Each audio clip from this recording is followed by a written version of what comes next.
Hemen Kapadia is now joining us. Hemen, can you just start by what's happening in Japan and maybe China? How do you think markets would take a cue from there? We are in an intermediate downtrend, Pankaj, as far as Japan is concerned. This bounce doesn't look like sustaining. We're in for a period of volatility. With corrections, I have a feeling that we are going to slip to 13,500. Not one way, obviously. This bounce won't sustain. We'll come back again, test a previous bottom, won't sustain. So, it's going to be up and down thing. But yes, one way, no. And the highs that we saw, 21,000, are not going to be visible at least for the next for the next 6 months or so. In terms of China has it was shut for a week, oversold. Everything seems to suggest, Pankaj, a worldwide bounce, us included. Right, but talking about Nifty, the bounce is already behind, or what should be the level that you would look at? 7240 was an important level to break. Now that becomes a resistance? Yes, Pankaj, I have a 10-point difference with you, which is minimal on a scale of 7,000. Totally agree. 7230 is my level. Once again, 10 points mean nothing at this point. And from a maximum point of view, Pankaj, I would see 7380.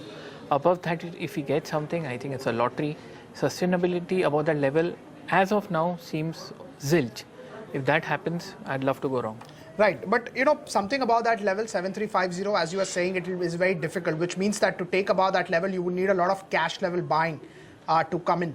So you need a macro event to happen, something like a dollar index falling about 5%, commodities surging around 10%. Only in that scenario, these levels would not hold true. Yes, coming back to your dollar index, Pankaj, I think one gets the feeling that the dollar index has walked into a correction, but having said that, we don't seem to be correlating from that point of view. In the sense that dollar index has peaked at 100 plus, we've walked into a correction, a bounce comes in, but I have a feeling with corrections, we are going down to 95 and below. If you look at the longer term charts, yes, the dollar index is in an uptrend, the dollar versus the INR is in an uptrend. But time being, one gets the feeling that the dollar index walked into correction, but that correlation or the positivity isn't rubbing off that much to the USD INR, Pankaj. Right. As far as Nifty is concerned, what would be your target? You think 7380 is something which is likely? Should one go long, or should one wait for a further bounce and then try to short this market? What should be the strategy? Ideally, I would wait for a further bounce if for shorting. In the morning, the VIX was around 22 point something, Pankaj. We were at 27 last week, and we ended just below 24 on Friday evening. So if this volatility does not, and I don't have the VIX figures right now, but if this volatility, VIX doesn't slip significantly after today's rise, that means sustainability is wanting, and secondly, we are going to remain volatile. So in terms of levels, I guess 7380 seems a maximum scenario. Above that, sustainability in the next 4 trading sessions seems difficult. Nothing is impossible. The market is always right. Right. Bank Nifty? Bank Nifty, if I were to roughly correlate to what I have said in terms of the Nifty, I think the level for Bank Nifty is around 14,700, Pankaj. Right. Eamon, I'll just come back to you about 100 seconds remaining for closing. A good day, at least today. After 6-7 days of continuous decline, we are seeing some rally in the market. The good thing is we are closing about the 7150 mark, as even Hemen pointed out.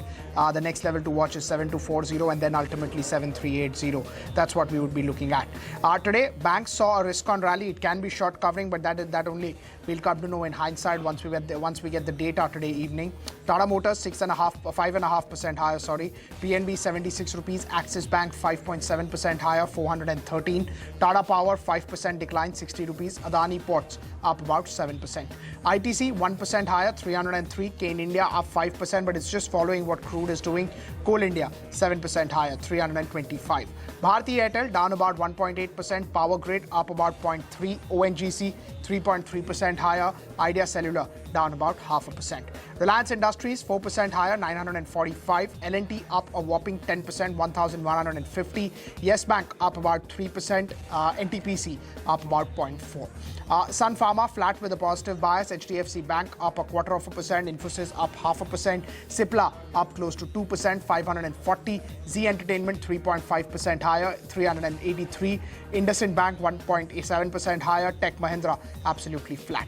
BPCL 2% higher, 784. HCL Tech 3% higher, 825. Kotak Mahindra Bank 0.1% higher, HUL 1% down, TCS up about 1.5. Maruti shot up today, and the yen movement is now coming into favor of Maruti, so maybe that's the reason why it was up 5% today. M&M up 5.5, 1230. Wipro up 1.5, Hero MotoCorp absolutely flat, Asian Paints up 0.5%, Dr. Reddy's up about 0.5%. That's the closing bell, 175 points higher, 7156 is where the Nifty is, and Sensex at about 530 odd points. Grasim up about 3%, Ultratech up 1%, Bank of Baroda up 13%, Vedanta up close to 17%, 74 rupees for Vedanta. Bank of Baroda top gainer, 23 odd rupees higher, 55 million shares traded. Vedanta up 17%, 75 rupees. Tata Steel up 13%, 248 for Tata Steel, 13 million shares traded for that name.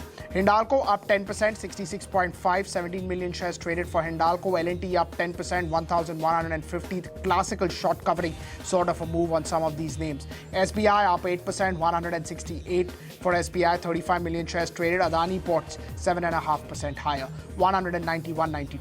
Coal India 7.5% higher, 325 for Coal India, 5.5 million shares traded. Tata Motors up 6%, 316 for Tata Motors. Axis Bank 5%, 14 million shares traded for Axis Bank. Tata Power up about 5%.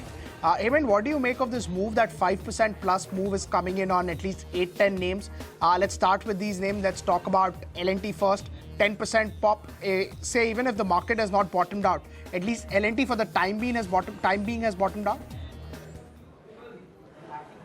I don't think so. Whatever positives we are seeing today, Pankaj, have been led by delivery marking on Friday, super deep oversold situation, and positives on the hourly charts. Today we'll see this convert some of this into the daily, while the weekly seems like a far cry. And going back in time, 1880 to 1017, Pankaj, in L&T. So we are in a free fall. So even if, honestly speaking, even if we would, I'm not saying this, but even if you have to bounce 300 points, makes no difference. That's just a bounce back. So extreme short term, deeply oversold, yes. I think, and we are close to 1150-55. That's where the first leg of resistance is. So no, a savage bounce back, keeping in mind that L&T has been battered into submission. Not surprising. Sustainability as of now, I have question marks over them. Right, but would you look to short it now, or you would wait for further confirmations? I'd wait for a couple of days, Pankaj, because we've been down. Just Friday itself, we saw a new low. I'd wait how Nifty tackles 72, 30, 40. And if that gets taken out, at least for a few hours or from a daily point of view, then we'd look at 73.50, 73.80. So as of now, the bounce is not yet over, because internationally, your screen is showing France, Germany, Britain and America all are bouncing, and they're going to bounce some more for a couple of days. I think so that synchronization is happening. A bit too early to short, but I would look to keep an eye to short. Maybe not today, after a couple of trading sessions. Right. What would you make of something like a Just Dial? Again, 50% plus fall from the high, 400 plus now. Again, a 12% pop. Again, you think it's largely led by short covering? I guess so, because there's not too much of data to go on. Pankaj, it's been a relatively new listing of a couple of years. I think 750 was a virtual roadblock. I know that's pretty far off. So as of now, yeah, short covering bounce, however you term it. Yeah, it seems like you put it perfectly, Pankaj. It's a pop. Right. How would you look at some name like Bank of Baroda? Now, it's been led by some news flow regarding results, management commentary that came in. So it's not that it's just a 20% bounce. It's also something which is led by some positive news flow. This is a name that you would be more bullish on, say, compared to some of the other banking names? Bullish on, no, but yes, positive on, I would agree, Pankaj, because it's been relatively better than many of the PSU bank stocks. I agree, and once again, delivery markings of the last 3 trading sessions, Pankaj. So yes, and yes, it's relatively better than virtually the entire gamut of PSU banks. Right, but is it looking still good, or what are the levels that you would look at on Bank of Baroda? Pankaj, it gave a downward bar reversal last week. I think we are at 140, which is a surprise and a positive. 135 is important. If it slips back below 135 by the end of the week, I think it's status quo, nothing changes. On the upside, you walk into a whole bunch of levels around 145, 150.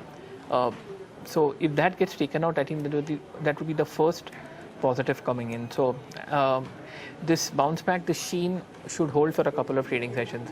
After that is where we'll see the real footing. Right. Vedanta, maybe a Tata Steel. How are these names looking at? In terms of Vedanta and Tata Steel and the BSE Metal Index, Pankaj, 18 months, 19 months of a decline. If you talk about Vedanta, 60 was a low posted in 2008, 2009. We've come to that level, briefly breached it. So it is paying respect to its long-term support level. So yeah, hence the bounce. If it closes above 75, we are at 74.25. If it closes above 75, I think that bounce could bounce further. Right, but again, still, a bounce in largely a bear territory chart. Yes, Pankaj, it's a very deeply oversold situation. I'll just succinctly put it. If you look at the weekly MACD, Vedanta went to 81, and after that we've gone to 58. Now the levels of the MACD created at 81, and we've broken that significantly by more than 30%, have still not been approached. So technical parlance, there's positive divergence. So a lot of relative strengths simply because we are deeply oversold. So once this get played out, we will have to see short covering, oversold situation, delivery markings. There have been significant delivery markings in Vedanta over the last 10 trading sessions. So it's all combined to give this. Ideally, a test of this recent bottom, maybe not now, few weeks down the line. If that holds, first time we'd hope for a higher top, higher bottom. So as of now, fingers crossed, seems like a bounce. Right, similar with Tata Steel as well? Yes, I think a similar view with Tata Steel. Only thing, Tata Steel is relatively a shade better. That level of 60 which we saw in Vedanta, the corresponding level is 200 for Tata Steel, which has not come now. It came a few months back. So from that point of view, yes, Tata Steel is a shade better. But the delivery marking we saw in Vedanta have not been matched by Tata Steel. Right. How would to essentially look at Adani ports? We've spoken about 230, 240, 250 being as a support. All of it has been breached. Today, first time it gave a 7% move on the higher side. Still, you believe a lot of selling is likely? 22 weeks of a decline, Pankaj, and Friday, Thursday and Wednesday, I think we've seen significant delivery markings. That and once again, we've seen a bounce coming in. So, and 175 was a multi-year resistance which now acts as support, Pankaj, and it broke out from this range of 110 to 175 after consolidating for 6 years. So 175 was very significant. We went to 170 on the last trading session. That has resulted in this bounce. One gets the feeling that we need to play out. We are seeing a bounce, a recovery, a retracement, not a rally. Once this rally fizzles out and it retraces a rise and doesn't make a new low, that's the first time we'll have more confidence. But as of now, really, it's in a no trade zone? Honestly speaking, yes. After such an oversold situation, the market itself showing bounces, international markets bouncing for a few trading sessions more. Selling is out of the question. Buying fresh, I wouldn't be so brave simply because the stop losses are too far away to have a favorable risk-reward ratio, especially after the gap-up opening, Pankaj. Right. How would you look at IOC, BPCL, HPCL? How are they looking? Numbers on the fundamental side very strong. We spoke to the management of IOC. They gave a very bullish outlook as well. I think IOC has been a relative underperformer if you compare HPCL, BPCL, but the monthly charts seem to be getting spoiled, Pankaj. So, and yes, they've been down for around 6-7 weeks, bounces. Even if you look at BPCL, Pankaj, the technical picture has been spoiled. We've seen a distribution, a breakdown. So, I'd say we walked into a correction of a greater degree. Even if they bounce another $50 from here, the bigger picture remains corrective and it's going to take time to unravel. So I don't see any technical positives sustainable from a medium term point of view. Short term, yes. All the three names? I saw HPCL while speaking, Pankaj. I saw IOC. I'm just looking at I saw BPCL and IOC. Yeah, I think they're all the same. HP is technically relatively stronger, but the bigger picture, if I want to synchronize, all are the same. But in terms of weakness, it's IOC, BPCL and HPCL. In terms of strength, HPCL, BPCL and IOC. Right. How would you look at Tata Motors? 280, again, it bounced back from there. It went to 270, but it never closed below that level. I think that was in the proximity of this of its earlier support level, Pankaj, and we still remain corrective. So we are close to 320. I think beyond 340, things would start getting heavy. We'll probably come back and retrace this rise sometime down the line. If the bottom doesn't break once again, then that would be interesting. Right. Hemen, thank you so much for Thank you. taking out time for us. Always a pleasure talking to you.